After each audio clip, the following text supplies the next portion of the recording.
Paşinyan keçən dəfə pirajki yeyirdi Qatarda. İndi də dürməkli yer, lavaş yer, dürmək heç içində deyəsən isə yoxdur, bəlkə də pendir falan var.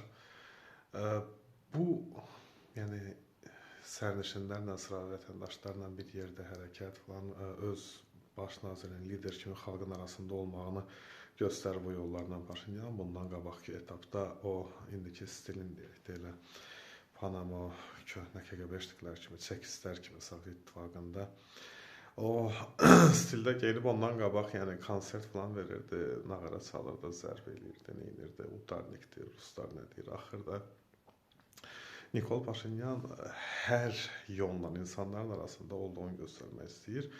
Bunun müqabilində isə müxalifətin şansları yenə sıfıra yaxınlaşır və əsasən də yanında Alen Simonyanı, parlamentin hazırki spikerin saxlayır. Elə bir ki, özündən sonra bəlkə də Alen Simonyanı nəzərdə tutur, amma Ararat Mirzoyan Ermənistanın Xarici İşlər Nazirliyinin də nüfuzu yetərincədir, az deyil və öz siyasi türkülüyü, siyasi birliyi ilə hər tərəfi nəzərə almaqla seçilir. Yəni, nə Rusiyadan keçir o Ararat Mirzoyan, nə Qərbdən keçir, hamı ilə görüşlər keçir və Ermənistanın, belə deyim, Daşnaqsutundan bəri, Çiçer Daşnaqsutundan bəri dayanan ideologiyasından hansısa elementlər Ararat Mirzayanda var.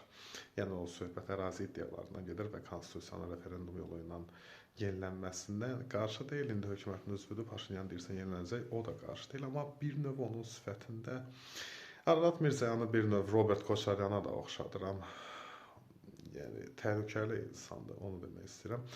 Amma iyunun 6-sı səhv etmirəmsə Ermənistanda parlament seçkiləri də baş nazir iqtidar, müxalifət arasında mübarizənin ən qızğın yayı olacaq. Çox güman ki, Paşinyan və tərəfdarları yenə qalib gələcəklər. Çünki ermənilər Paşinyanın dönəmində müharibənin bitdiyini, Azərbaycanın sülhə doğru addımladıqlarını Ermənistanın, İrəvanın görürlər və Ermənistanın qərb yönümlü Avropa İttifaqına üzvlük məsələsinin gündəm olduğu, Rusiya bu xovlarından çıxmaq üzrə olduğunu görüb əlbəttə ki, Paşinyana səs verəcəklər. Rusiyanın havadarlıq elədiyi o dırnaqarası Qarabağ klanı deyilən Serj Sarkisyan, Robert Koçaryan, Vazgen Manukyan və yaxud da onların o adamı olan Samvel Karapetyan kimilərinə səs verməzlər yəqin ki.